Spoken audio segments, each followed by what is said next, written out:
성도인 우리에게 늘 우리의 가슴을 뛰게 하는 주제가 있다면은 여러분 그것은 예배입니다. 왜냐하면 이 땅에 있는 모든 피조물은 하나님을 찬양하고 그 하나님이 하신 일로 인하여서 하나님께 영광을 돌리게 하려고 지으신 거죠. 특별히 우리 인간은 창조의 절정이에요. 피조물의 모든 예배를 대변하는 거예요. 그리고 피조물은 입술로 표현할 수 없지만 우리는 실제로 하나님에 대해서 신앙의 고백을 담고 감사의 마음을 담고 영광의 마음을 담아서 찬양할 수 있도록 이 땅의 제사장으로 삼아 주신 거죠. 요한은 하늘의 열린 문을 통하여 하늘 성전을 보게 됩니다. 그가 가장 먼저 거기서 본 것은 하늘의 보좌예요. 이는 하나님의 보좌입니다. 그가 주권자이심을 나타내는 거예요. 그리고 5장에 가면은 하나님 보좌 옆에 또한 어린 양 예수님이 앉아 있는 것을 보게 될 것입니다. 여러분, 하나님의 보좌 주위에는 24장로가 있었습니다. 그리고 오늘 본문에 이제 특별히 등장하는 것은 요한이 뭘 본 거예요? 하나님 보좌 주위에 네 생물이 있더라는 거예요. 우리 6절 7절 같이 읽어볼까요? 6절 7절 다 같이 시작. 보좌 앞에 수정과 같은 유리바다가 있고 보좌 가운데와 보좌 주위에 네 생물이 있는데 앞뒤에 눈들이 가득하더라. 그 첫째 생물은 사자 같고 그 둘째 생물은 송아지 같고 그 셋째 생물은 얼굴이 사람 같고 그 넷째 생물은 날아가는 독수리 같은데. 여러분, 이것을 여러분이 성경을 읽을 때 다른 데서 보지 않았습니까? 어디에 있죠? 구약 성경. 에스겔서를 열면 에스겔이 하나님으로부터 선지자로 이 부름을 받을 때에 그가 본 첫 번째 환상이 바로 이거예요. 에스겔 1장 5절 말씀에 그 속에서 내 생물의 형상이 나타나는데 그들의 모양이 이러하니 그들에게 사람의 형상이 있더라. 1장 10절에 가면요, 그 얼굴의 모양은 넷의 앞은 사람의 얼굴이요 넷의 오른쪽은 사자의 얼굴이요 넷의 왼쪽은 소의 얼굴이요 넷의 뒤는 독수리의 얼굴이니. 여러분, 네 생물의 모양이 어떻다는 거예요? 첫째는 사자 같고 둘째는 소 같고 셋째는 사람 같고 넷째는 독수리 같은 모양을 하고 있었더라는 거예요. 여러분, 여기에 네 생물은 피조물 전체를 대표하는 거예요. 그래서 여기에 보여준 모양은 뭐예요? 각 분야의 우두머리를 보여주는 것이죠. 여러분, 사자는 동물 중에서 어뜸입니다. 소는 가축 중에서 어뜸입니다. 사람은 만물의 영장입니다. 독수리는 새 중에서 어뜸입니다. 그런데 하늘 성전에서 본 이 네 생물이 무엇을 하고 있었느냐는 것입니다. 이 네 생물이 무엇을 하고 있었죠? 그들은 하나님의 보좌 주위에서 하나님을 찬양하고 있었습니다. 8절 말씀에 우리 같이 읽어볼까요? 8절 시작. 네 생물은 각각 6날개를 가졌고 그 안과 주위에는 눈들이 가득하더라. 그들이 밤낮 쉬지 않고 이르기를 거룩하다 거룩하다 거룩하다 주 하나님 곧 전능하신 이여 전에도 계셨고 이제도 계시고 장차 오실 이시라 하고. 여러분, 구약의 성전에는 그 들어갈 때에 뜰이 있고 또 거기에는 성소가 있죠. 성소는 지성소가 있고 성소가 있었던 것이죠. 구약의 성막과 성전을 여러분 생각해 보십시오.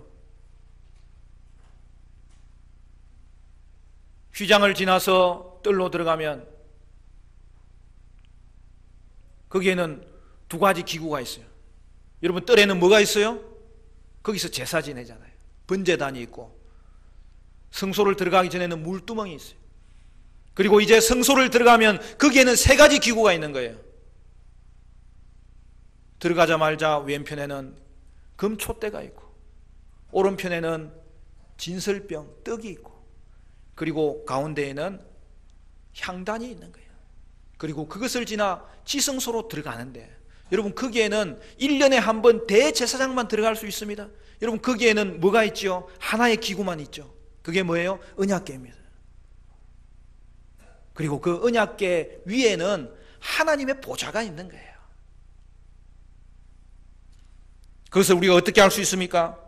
그것이 하나님의 보좌라는 것은 천사 둘이 내 날개를 펼쳐서 맞닿아 있는 모습을 통해서 알 수 있는 것이죠. 그런데 그것이 바로 에스겔이 본 환상의 내용이에요. 그리고 오늘 요한이 본 환상의 내용인 거예요.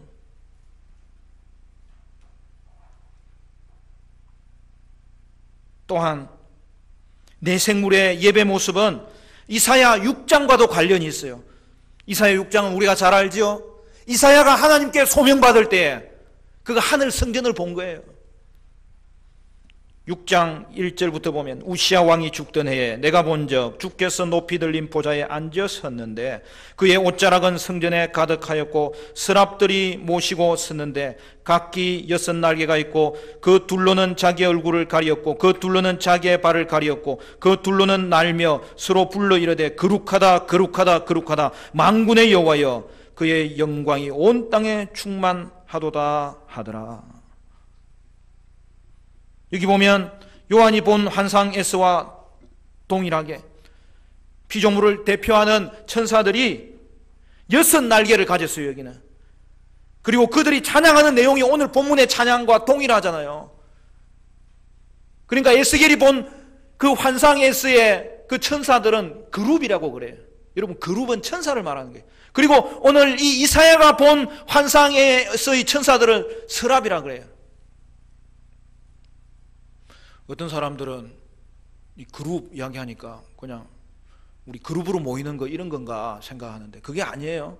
또 서랍도 우리나라 말하고 좀 비슷해요. 이 서랍 여는 건가? 그게 아니에요. 이게 영어에서 온 말이에요. 근데 영어는 히브리에서 온 말을 영어가 쓰다 보니까 이게 변형된 거예요. 그러니까 여러분, 그룹과 서랍은 다 천사를 말하는 거예요. 여러분, 그룹은 히브리어로 케루빔입니다. 차라리 그렇게 표현하는 게 더 나아요. 여러분, 서랍은 세라핌입니다.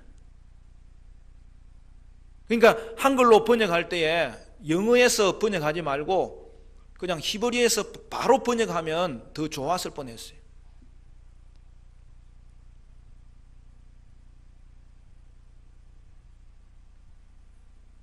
여러분, 예수님은 헬라어로 이름이 뭐죠? 예수예요. 우리나라 번역이 성경에서 그냥 바로 따온 거예요. 그게 좋은 거예요. 근데 영어로 하면 뭐라 그래요? 지저스. 그러면은 예수님이 못 알아들을 수도 있어요. 그거는 그냥 헬라어에 있는 발음은 예수예요. 우리 번역이 아주 잘 된 거예요.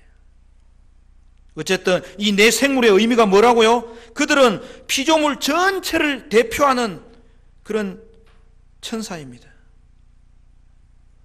그리고 그들은 하늘 성전에서 뭐 하고 있는 것입니까? 하나님께 엎드려 찬송하고 있었던 것입니다. 하나님을 향하여 밤낮 쉬지 않고 예배하고 있었던 것입니다. 그런데 그 후에 하나님을 찬양하는 존재가 하나 더 등장합니다. 그것은 이미 앞에서 나왔던 24장로입니다. 24장로는 하나님의 백성을 대표하는 것이라고 이미 말씀드렸습니다. 여러분 10절 11절도 같이 봅시다. 10절 11절 다 같이 시작. 24 장로들이 보좌에 앉으신 이 앞에 엎드려 세세토록 살아계시는 이에게 경배하고 자기의 관을 보좌 앞에 드리며 이르되 우리 주 하나님이여 영광과 존귀와 권능을 받으시는 것이 합당하오니 주께서 만물을 지으신지라 만물이 주의 뜻대로 있었고 또 지으심을 받았나이다 하더라. 여러분 결국 요한이 하늘 성전에서 본 것이 무엇이라는 것입니까? 그것은 24 장로와 내 생물이 하나님께 나와 엎드려서 찬양하는 것을 본 거죠. 24 장로가 하나님을 찬양하면서 그 이유를 무엇이라고 이야기합니까? 주께서 만물을 지으신지라. 24 장로는 하나님의 창조주 되심을 인하여 그를 찬양하고 있었던 것입니다. 여러분, 창조에는 목적이 있는 거예요. 창조의 목적이 무엇입니까? 그것은 피조물로 하여금 하나님께 영광 돌리도록 지으셨다는 것이죠. 여러분, 바로 그게 예배입니다. 그러므로 천상의 예배는 이 땅의 모든 피조물들에게 너희들의 존재 목적이 무엇인지를 가르쳐주고 있는 거죠. 그것은 하나님을 찬양하는 것이라는 거죠. 찬양의 내용은 뭡니까? 하나님이 창조주시라는 거죠. 그가 창조주이시기에 그가 지으신 것을 지금도 유지하기 위하여 보존하시는 분이시라는 거죠. 그러므로 요한이 하늘에서 본 것은 그것이 땅에서 이루어질 것을 미리 보여주는 거예요. 그러니까 요한이 하늘에서 본 것은 지금 현실 가운데 이루어지고 있는 일이고 역사 가운데 또한 이루어질 일이라는 거예요. 여러분, 이제부터 요한계시록이 펼쳐주는 내용이 뭡니까? 그것은 하늘로부터 세상을 향한 심판이 시작된다는 것 보여주는 거예요. 그리고 하늘로부터 성도를 향한 구속은 동일하게 시작된다는 걸 보여주는 거예요. 이 땅에 일어나는 모든 일은 요한이 본 하늘 성전에서부터 시작되는 일이었다는 거예요. 그가 지금 본 이 일은 환상으로 보았지만 지금도 우리 가운데 그것이 펼쳐지고 있고 우리의 역사는 하늘에서 본 요한계시록의 환상대로 이루어질 것을 우리에게 미리 보여주시는 것이 이 거룩한 하나님의 말씀이시라는 사실이죠. 따라서 역사는 결국 하늘의 모습대로 회복됩니다.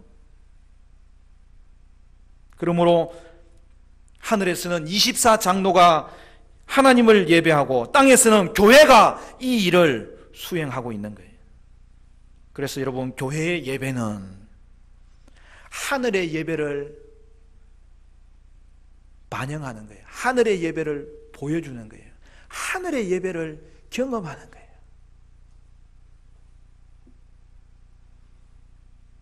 여러분, 천상의 예배는 교회의 예배의 모델이에요.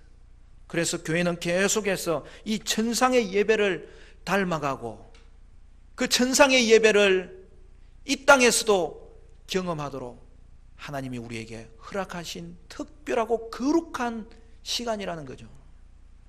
그러므로 사랑하는 성도 여러분, 주의 날 공적 예배로 모일 때에 이 시간이 천상의 예배를 하나님이 펼쳐 놓으시고 우리에게 경험하도록 하신 시간임을 분명하게 깨닫고 이 자리에 나올 때 사모하는 마음, 기대하는 마음을 가지고 나오셔야 됩니다.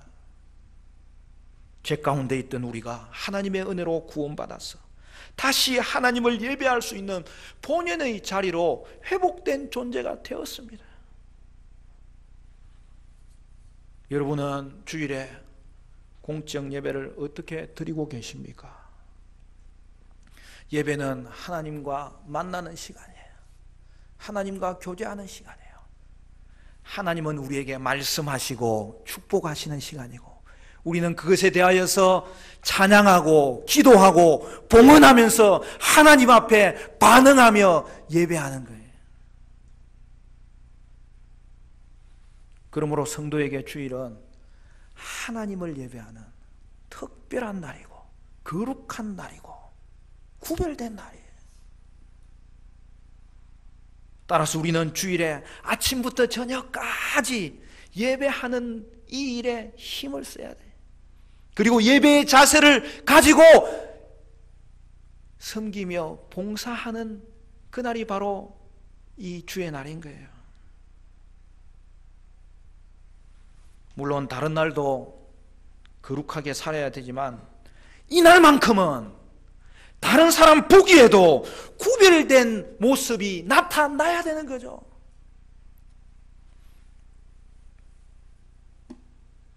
주중에는 어떤 집을 보니까 막 큰 소리가 나, 싸우기도 하고. 그런데 어느 날은 보니까 너무 조용한 거야. 너무 조용해서 쳐다보니까 부부가 때때 옷을 입고 사이가 너무 좋게 해서 어디를 가는 거야. 나중에 알아보니까 그날이 주일이더라는 거예요. 여러분, 그 정도로 주의 날은 성도에게 이 땅 가운데서 표가 나야 되는 거예요. 근데 우리는 어떻게 하죠?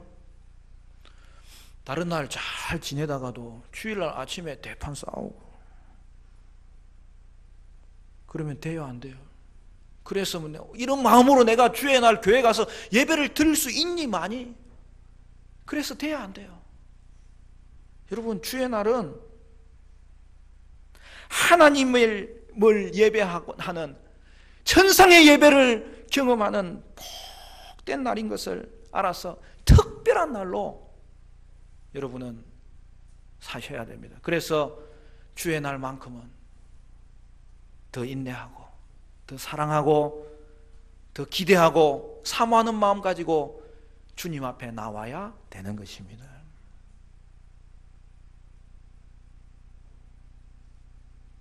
하나님을 예배하되 예배의 형식 이전에 예배의 자세가 오직 주께로 향하여 오늘 천상에서 드리는 이 예배가 우리의 예배가 되도록 주께 엎드려 우리의 모든 자랑거리를 주님 앞에 올려드리면서 하나님이 행하신 일을 기억하고 고백하고 찬양하고, 그렇기 때문에 이 이후에도 하나님이 그렇게 행하실 것을 또한 믿음으로 선언하면서 주님 앞에 나오는 그 자리가 오늘 우리 성도의 예배의 자리가 되어야 되는 것입니다.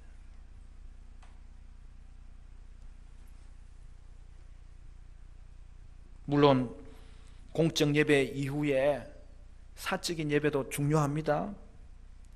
왜냐하면 이제는 구약의 성전이 없어졌고 예수 그리스도를 통하여서 이제는 저와 여러분이 성전이 된 거예요.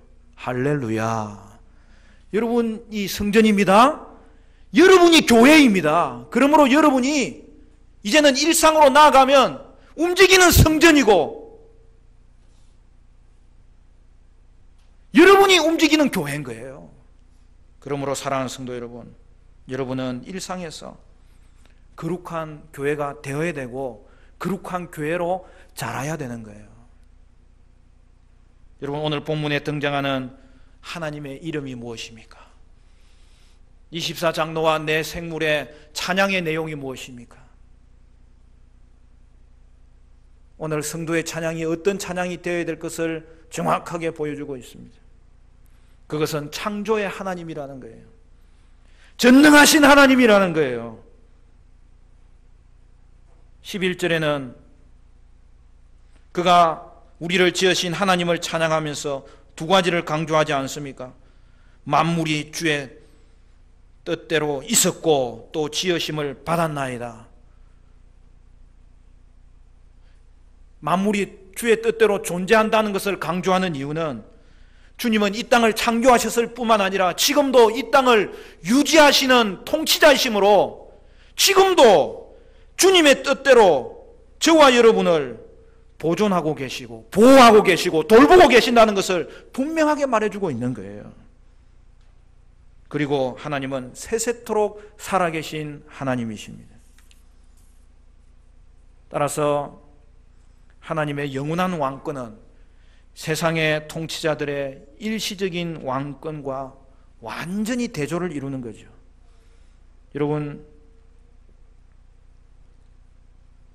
오늘 본문에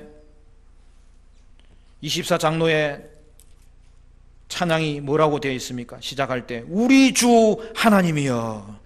여러분, 사실 이 말은 당시 도미티안 황제 치하 가운데서 박해받던 초대교회 성도들에게는 너무나 큰 의미로 다가오는 그러한 표현입니다. 왜냐하면 당시 로마는 도미티안 황제를 우리 주와 신이시여 이렇게 부른 것입니다.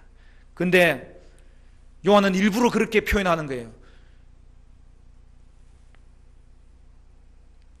우리의 주님과 하나님 되시는 분은 여호와 하나님밖에 없다고. 우리 주 하나님이여. 도미티안 황제는 자기를 우리 주와 신이라고 부르게 하면서 황제 숭배를 강요하여서 초대교회가 얼마나 큰 핍박 가운데 거하였는지 모릅니다. 그러나 악한 왕들은 스스로 신을 자처하며 오만하였고 하나님의 백성을 핍박하였지만 영원하신 하나님 앞에서는 그들의 왕권은 일시적이고 순간적이고 빼앗길 왕권이라는 것을 이 이름을 통하여서 초대교회는 고백한 것이죠. 사랑하는 성도 여러분, 악한 세력에게 짓밟힐 때에도 하나님은 성도의 유익과 하나님의 영광을 위하여 지금도 일하고 계시기 때문에 결국은 하나님 앞에서 여러분의 정당성을 하나님이 입증하게 해 주실 줄로 믿습니다. 따라서 성도는 고난 중에도 세상의 가치에 타협하지 않아야 되고 세상의 미혹에 넘어지지 않아야 됩니다. 창조주 하나님만이 우리의 예배의 대상이 되시고 그는 세세토록 살아계신 하나님이심을 고백할 때마다 오늘 저와 여러분은 우리의 예배를 하나님께만 드리고 세상과는 결코 타협하지 않는 믿음의 선한 싸움을 싸워 나가야 되는 것입니다. 하나님은 그의 영원한 팔을 의지하는 자에게는 강한 팔이 되어 주시고 그를 거부하는 자에게는 그의 팔을 끄끄시사 심판하시는 하나님이십니다. 사랑하는 성도 여러분, 창조의 목적은 하나님을 예배하는 거예요. 하나님은 그의 영광을 위하여 모든 피조물들을 지으셨어요. 그리고 특별히 인간을 지으셨어요. 그런데 인간이 타락하여 하나님을 거부하는 자리에 이르렀을 때 그 모든 인간들 중에서도 성도는 타락한 인생 가운데서 구별되어 하나님이 택하시어서 다시 하나님 예배할 수 있도록 예수 안에서 회복된 존재가 되게 하신 거예요. 그러므로 여러분은 공적 예배로 모일 때마다 여러분을 구속하사 회복된 성전이 되게 하시고 하나님 나라의 왕권을 지어주시고 제사장 되게 하심을 인하여서 하나님께 감사하시기를 부탁드립니다. 영광 받기에 합당하신 하나님, 우리를 창조하시고 구속하시고 지금도 주권자가 되셔서 우리의 머리카락까지 세심받으시며 오늘 우리와 함께 하시는 그 하나님께 영광과 찬송과 권능과 감사를 올려드리는 저와 여러분 되시기를 바랍니다. 그리고 여러분의 공적 예배 이후의 삶에 있어서도 여러분의 일상이 예배가 되어서 여러분 교회가 되시고 여러분 교회로 자라시고 여러분은 교회로 이 땅 가운데 움직이시는 믿음의 사람으로 쓰임받게 되시기를 주님의 이름으로 축원합니다.